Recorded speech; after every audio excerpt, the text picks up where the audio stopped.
Bang! Neeves knives. I'm Jared. My lovely wife Carrot is at work, and today we are going to talk about the trick to whittling hair.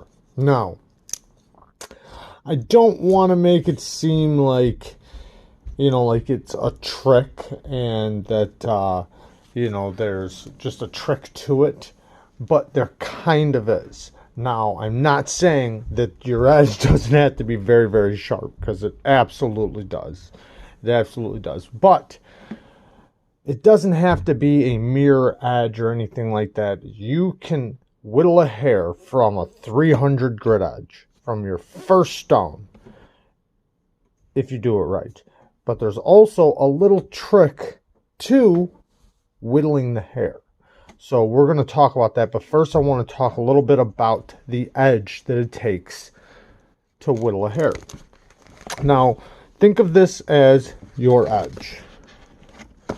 So this would be the side of the edge, like the side right here, okay?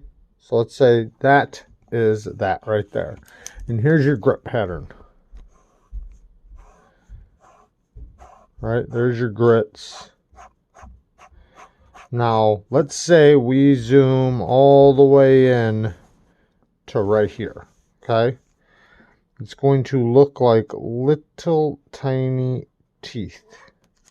Or if you look at this part right here, they're basically going to be crisscrossing the grit patterns right here. And we're zoomed all the way in. This teeth has to be so fine that it's finer than the grain of a hair. Now, a lot of people say that, and, like I said, you have the teeth from the grit. Now, that has to catch the fibers of the hair. So, but fibers of a hair run one direction. So, say this is the hair. Let's say this is a hair. Fibers are going to run one direction. So it's going to be very difficult to whittle this hair if the blade was dragging this way across the hair. You want that blade to drag this way across the hair so that it catches this fiber. And when it catches the fiber, that's when it'll peel it off and whittle it or cut it in half. Now, I'm not saying that you can't make an edge sharp enough to do it the opposite direction. But you're more likely to whittle a hair going the right direction. Now, I'm going to whittle a hair, and I also want to show something that I've never seen a factory edge able to whittle hair. Never. Except for this one. This is the Rockstead. This knife will actually whittle hair. And I've never seen a micro bevel that's able to whittle hair. But if you look at this knife, the edge is basically, you see the edge. It has the DLC coating on it. And then you see the micro bevel.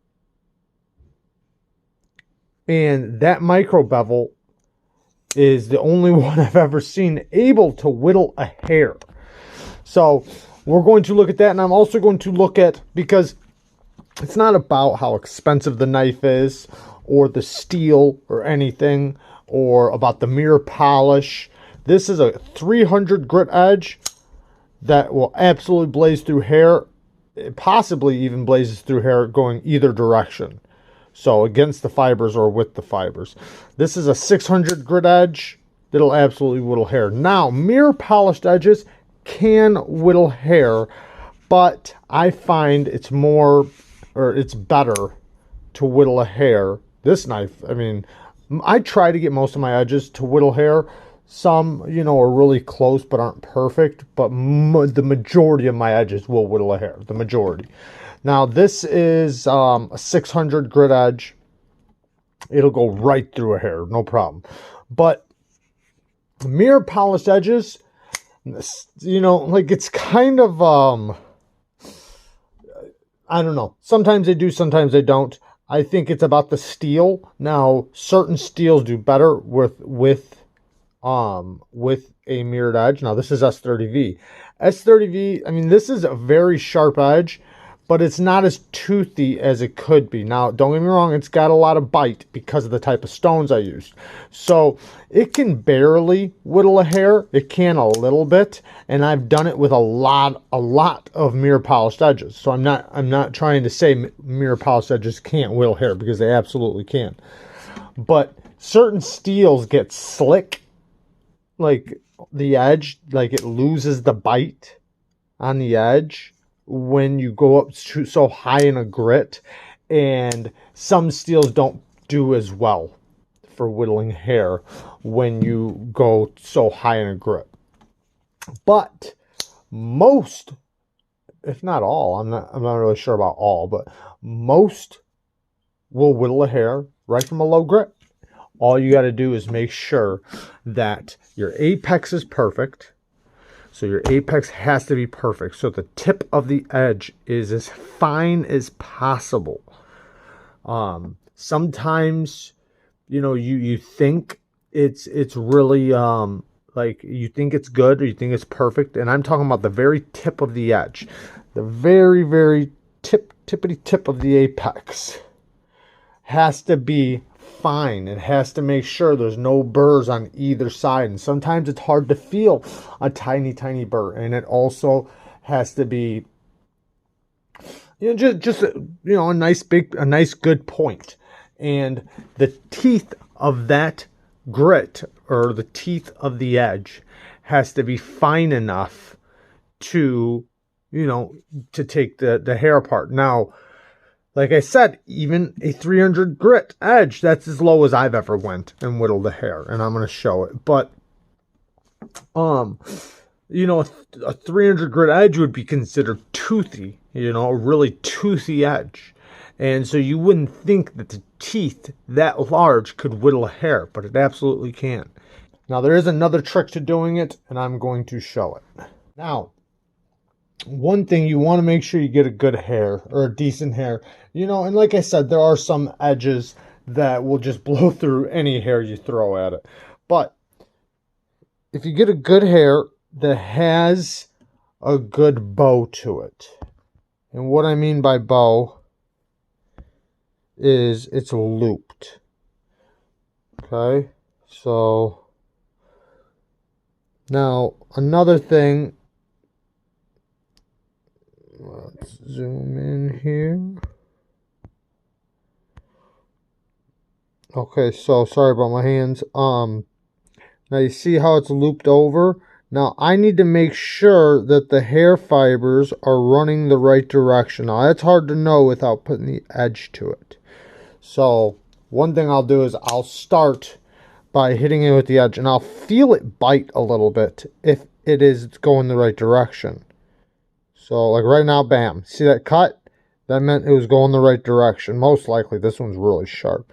But if it skates across it, then you usually need to flip the hair. Sometimes you just need to twist it a little bit. Just turn the hair a little bit this way, and sometimes you actually need to flip it all the way over this way to get the right fibers.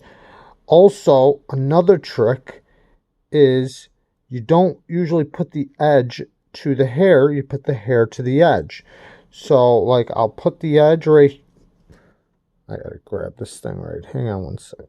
Alright, so you get the hair, put the edge in place. Sometimes you want to aim your edge this way, and sometimes you want to aim it this way, but then I'm going to take the hair to the edge instead of the edge to the hair. So I'm going to leave the edge in one place, and I'm going to drag the hair down. Bam. So I'm literally dragging it down. I'm trying to leave the edge. Now I might tilt the edge like this a little bit just to catch that fiber, and what will happen is I'll catch it this way, and then I'll just roll the blade this way as I'm dragging the hair. So I'll hit it, and I'll turn this way, turn the blade this way as I'm pulling down. So it'll be like this. That's what it'll look like. We'll do it one more time. Now recording whittling hair is another story. Okay, so now I'm going to drag this down on the edge and watch me tilt it this way. Bam. After you've done it a lot, you get used to it, and then it's easier to manipulate and do it however you want because you get the feeling of it, and it's a lot easier for you to, you know, like say use just the knife instead of more of the hair. But it's easier to learn by using the hair on the knife and just tilting the knife back and forth. But after a while you get really good at it, and you can do it, you know, like with just the knife. Going right through a hair is usually sharper than whittling it, because going straight through it is, you know, obviously sharper than just catching a fiber and then splitting the hair from the fiber down the hair. This is just a ridiculously sharp knife. It doesn't matter what direction the hair is going with this knife. Like I said, that's a 300 grit edge.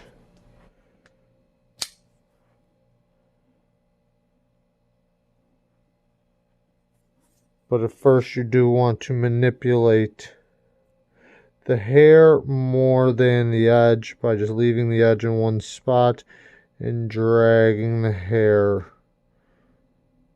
down the edge. Now you will also get better results like if you go really close to your finger, because it's I'm going to use the back of the knife for this, because you're putting pressure on the hair. Now if you got to push up against your finger, you're not whittling the hair, you're cheating.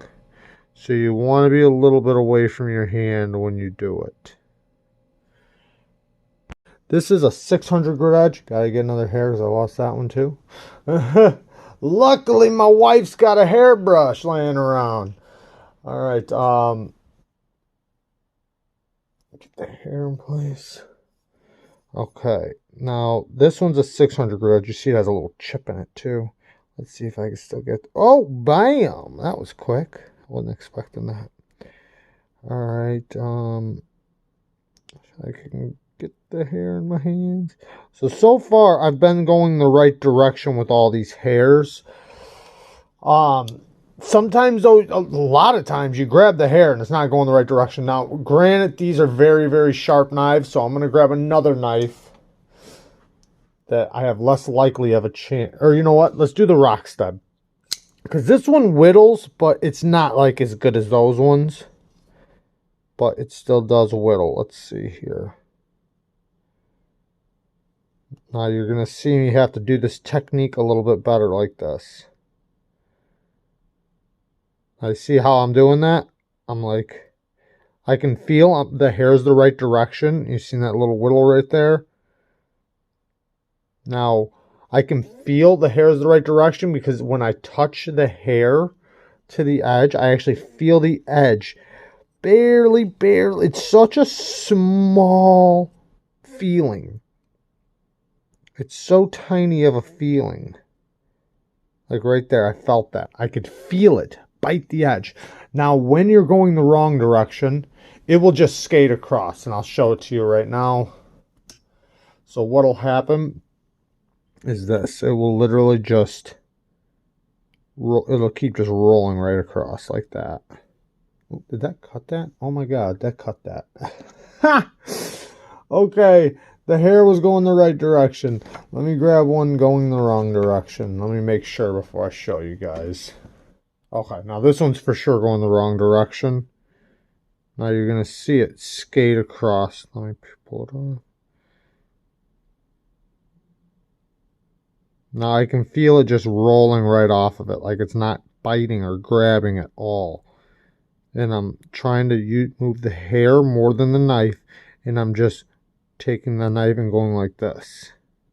I might go up a little tiny bit with the knife, but not much. But this isn't biting at all. I can feel that this is just skating right across the edge. But let's do here's the Hogue Ritter. This one's iffy. Like, this one's not the best hair whittler right now. I've been using it. Also, fresh off the strop can help too. Then that one I felt bite a little bit. There we go. That actually did it. These are just cutting them in half. But sometimes, you know, it's you don't want to over strop or anything, but usually, like, I've gotten edges fresh off the stone without stropping and whittled a hair, but usually I gotta strop first. Oh, it was going.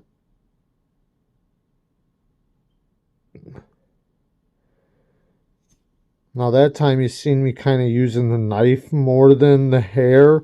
It's better to use the hair though. You have a lot better results manipulating the hair than the knife. Like I said, you usually want to keep the edge in one place and just go like this with the hair. The hair's going the wrong direction right now though. Like I said, you want to make sure it looks like this though, if you can see that. It's kind of like a J. I know it's hard to see, but it's going up and around. You want to make sure it goes up and around. That way when you pull it down, it's dragging against the edge. And then as long as the hair fibers are going the right direction, you'll get it. And like I said, sometimes you got to turn it just a little bit. Like, see how I just turned it like that? And that'll help, you know, put the fiber towards the edge a little bit more. You guys get the point. All right, guys. There you guys go. Whittling hair.